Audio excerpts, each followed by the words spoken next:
Hey folks, Dave here, and I like taking things apart. Here today, we have the Kershaw Amplitude 3.25, I believe, as a stand-in for really any old assisted frame lock. Now, there are a lot of frame locks in the world, and they all work just slightly differently. Some of them are bigger. Some of them have a scale over the show side, but not over the lock side. Some of them do have a scale over the lock side. Some of them look weird, and some of them are smaller, manual, and done a couple of weeks ago. This is none of those. This is an assisted frame lock, an assisted flipper frame lock. So there are going to be a lot of differences between, or a handful of differences between this and whatever assisted frame lock is sitting in front of you. But there are some things that will remain true regardless, and that is the pivot screw, the body screws, and most importantly, well, the lock side, of course, but most importantly, the spring, which I believe is under this side, under the show side. So let's get into that and let's start taking things apart. Now, I believe that the pivot is, which has a screw on one side and not on the other, I believe that to be a T8. It is, for those playing at home. There we go. So this is the pivot collar thing. There are a lot of knives that this shows up on, especially Kershaw knives from what I'm familiar with. And it's just, well, a collar for the pivot. So I'm going to dump that in a small tray off to the side. There is the other side of your internal stop pin, so you can see that the show side is flat and the lock side is round. I don't know why the distinction. It looks like the lock side is also a bit smaller, but we'll get into that later. These are standoffs that are Chicago screwed in on both sides. Hopefully they don't try to fight me on this. Also, I am disassembling this. I don't know if the smartest thing in the world is to start with a pivot, but it's good to go ahead and leave the blade open. Be careful not to stab yourself, but also get this thing out from under as much spring tension as you can. Just understand that that is an issue going forward. These are going to be Loctited, aren't they?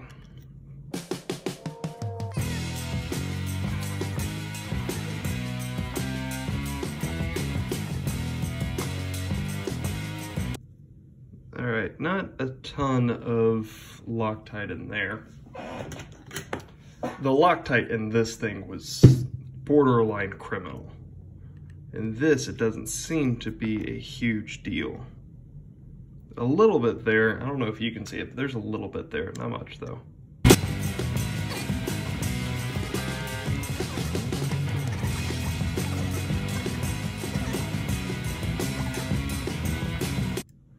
All right, what we're going to do is take off the pocket clip. I didn't think it was going to end up being necessary, but I believe that it is going to be necessary. A little bit of Loctite in there, but not too bad. Ugh, that is unfinished. That's such an overlook. That's hideous. The cool thing about this kind of pocket clip is that you can just take it off and flip it to one side. But if the entire point is going to be the ease with which you can take it off, just take a second and smooth out the side under that.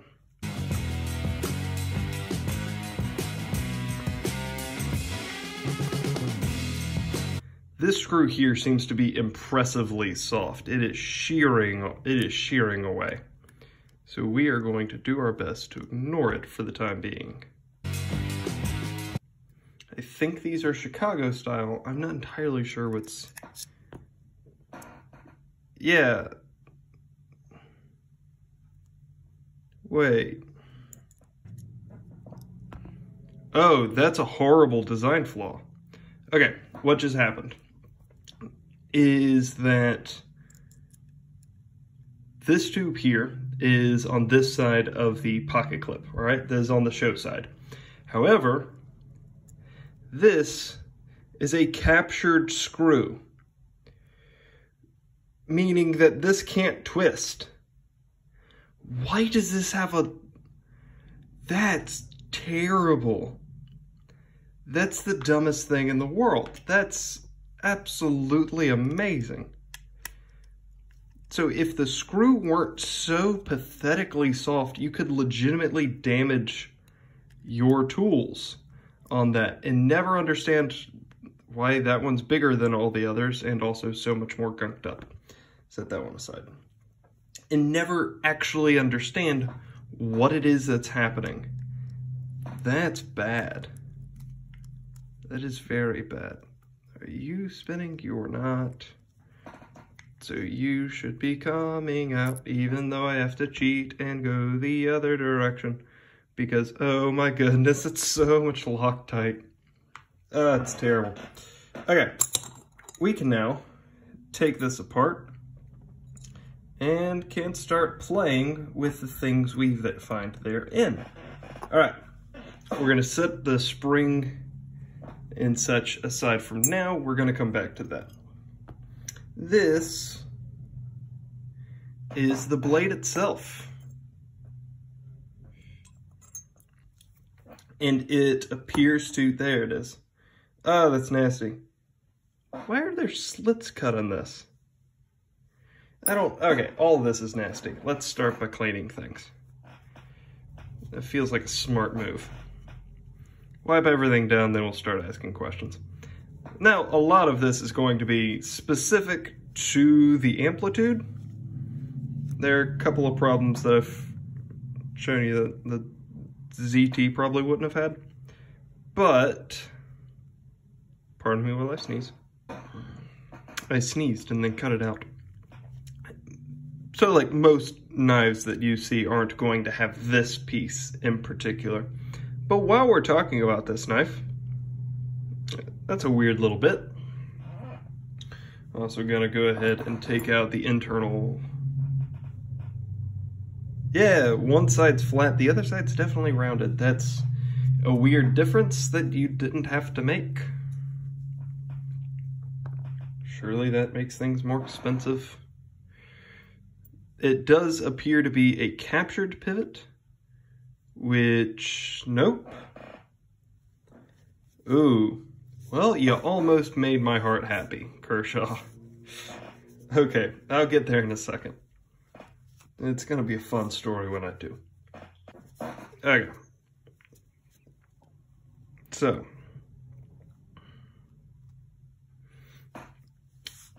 Alright, so that's mostly clean now. So, a captured pivot is, wipe the gunk off of this one. A captured pivot is where your screw is round, round, round, round, round, flat. Alright, there's no screw side on this, which means that clearly they knew the correct way to do it. Or, the correct way to do it, there we go. But, what that flat does is that it interacts with the flat of that hole and keeps it from spinning. That way, all you can unscrew is the, in this case, the show side screw. So that you can pull it out this way and this stays locked in place.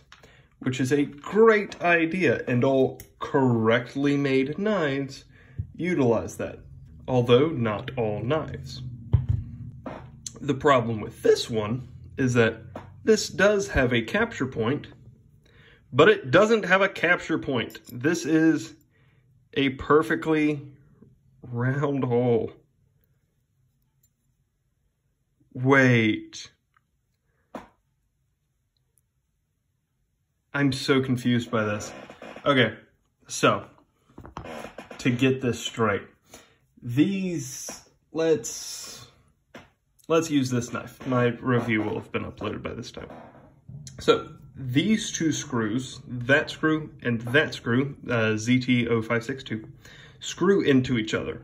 The one on the left, the lock side, is the bigger of the two, and it just one screws into the other. On this is the center point with a capture slot, which is meaningless in terms of the actual knife, and it is screwed into the left by something that does not have a screw hole, and into the right by something that does. So it is meaninglessly captured and is meaninglessly two different screws. This is so confusing. I don't understand what's happening here. Kershaw, what the heck did you do to this thing? Who designed this? Rexford, Todd Rexford, what the heck did you do to this thing? Who mangled this? This is a good knife. This is a legitimately fine knife. But somebody screwed something up royally. That's so dumb. All right, hopefully the majority of assisted frame locks that you are working on don't have that. That's so dumb. You cut an extra hole and manufactured extra pieces, which I don't know where it went. I've never seen this on another Kershaw, by the way. If this was standard-ish and was just on all of their knives, so like they'd have to create a new part to put a different thing on this one, like you can talk about that with me. That's a brand new piece that they had to design for this knife. That's such a horrid waste of money. Okay. Now we get to the actual spring thing, which is actual Springsteen, which is why I am watching this. Can't imagine anybody else is watching this. Get a good scrub on this because it's nasty. One side covered in grease, the other in hair. Mostly dust, but in my life, that's a lot of hair. All right, this is the actual spring, by the way, two very small, fairly thin plastic Teflon washers. Which again, not great. This is the spring of it all. So what that does, let me clean this side out, so that everything is clean and I can throw that away. Sweet. I'll refill this with my own gunk in a second. First off, before I get to an actual explanation, I'm going to take the thumbnail picture, if you'll excuse me. This is the spring, and how the spring works. So at the end of the winter, this piece tucks in here. This is full steel construction, so there's no way that that little bobby can escape at all. And where's the knife? There we go. It links into, let's line everything up, links into that hole. So while the knife is open, it's roughly somewhere about here. When the knife is closed, there we go. Well, there's considerable amounts of pressure on it. And also there is a cover for this so that it can be, dang it, right there is what I meant. So that it can be right there. So when the knife is open, it's right there. When the knife is closed, it's actually going to fight me putting it back into that position. Because, obviously, being a piece of sprung steel, the shape that it wants to be in is here.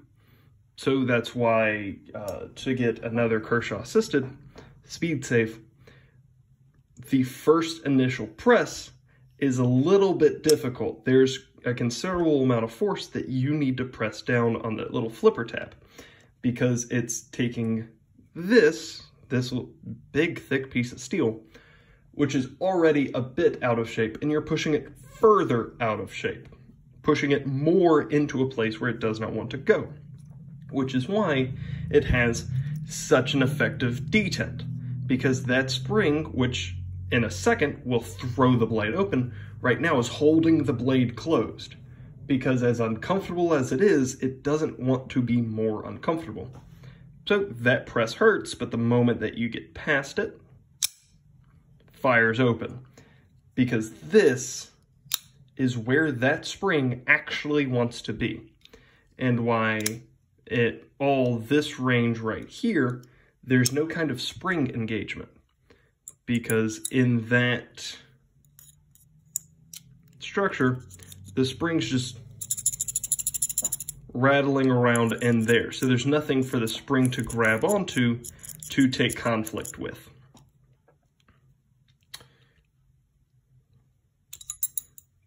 Now I think it's time for us to start putting pieces back together. If you'll join me. All right, what we're going to start by doing is we're going to start with the lock side, I think. Just make sure, get out of there. Everything's magnetized. So that top screw is the actual, okay. Making sure. These washers still need to be wiped off. Okay, there we go. So what I'm going to do is rebuild it from the lock side. And even though, well, I want my knives to work properly. So what I'm going to do is throw the cap over there and start putting just a little bit of lube around the place. This is an assisted knife, so like nobody actually cares about the lube. It certainly doesn't, not very much anyway. But I still want to take care of it. I want it to know that I love it. Tuck it in at night. And we're going to put just a little bit more on there so that we can put this on here. There it is. All right. Now this is fun story. Actually the first time that I have ever dealt taking apart an assisted knife. And I haven't watched any videos about how to do it. So this is the part that I'm most worried about, if I may be perfectly honest. So I'm not entirely sure how to grab that and pull. So what I'm actually going to do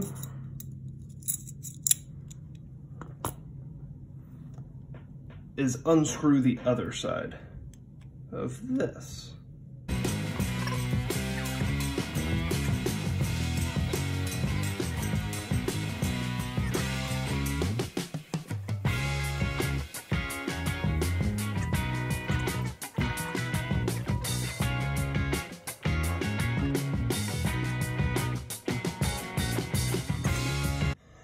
I guess we're ready to go fishing. I'm gonna go ahead and put that washer on there so it's one less. That pivot is really messing with me, man. I was not expecting that level of incompetence when we first started this. Nope. All right. What I gotta do is hook that hole and then pull it back so that these are situated and then drop it down, I think is what my current plan is.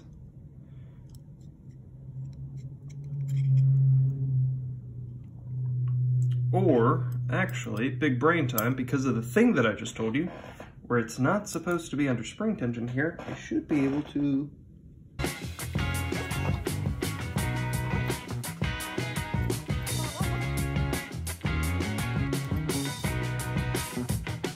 Oh! I apologize for most of the things that I've said. The captured pivot, the stop part is actually here. Ow! Oh, my foot hurts.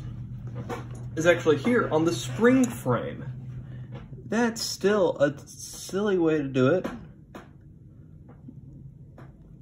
And the rest of that screw is problematic, but that at least we have answered. So now it should work better. Doing this under a camera is muy difícil.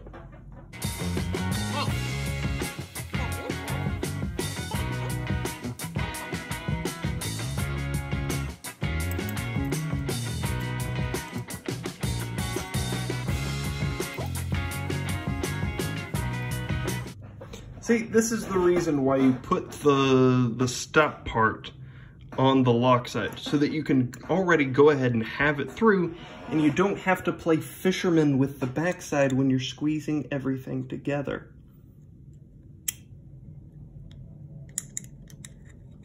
Unless that's the reason for the 2 screws to come apart, but again, that's dumb. Unless that's not, but then it would screw in on the other side.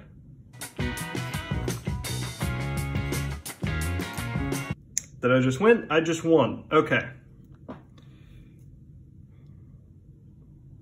Well, I gotta squeeze this in here too, but that is small potots. That is a put-together knife. Let's actually finish putting it together. So what I'm going to do is start with the pivot and just kind of screw this thing in here fairly lightly.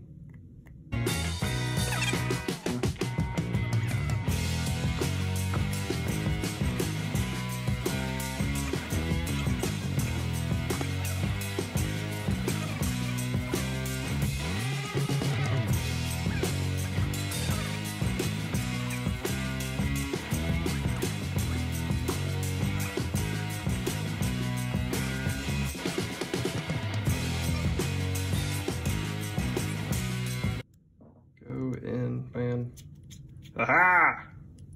Victory!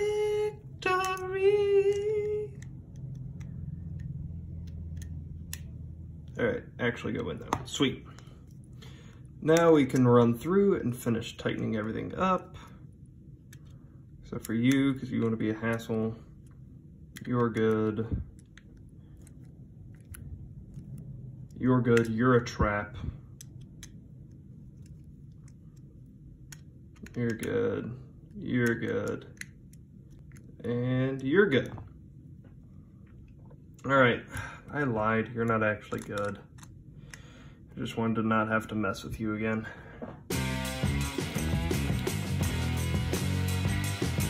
There we go. All right. Now you go. All right. So the sound of it scraping, the off-centeredness, and the fact that that's what I was planning on doing all tell me that I need to take this out and re-examine my life. Selling too many death sticks this time of year. And instead, I need to take my handy dandy blue Loctite, this is the weak stuff, get it all up on that screw so that we can screw that back in. And now it won't backseat drive and try to go places I told it not to. The red Loctite is for nothing going anywhere ever. The blue Loctite is just to keep things where you put them. And on this one, we need to back off just a little bit. Get it before it dries. That's perfect. Good lockup. Nice.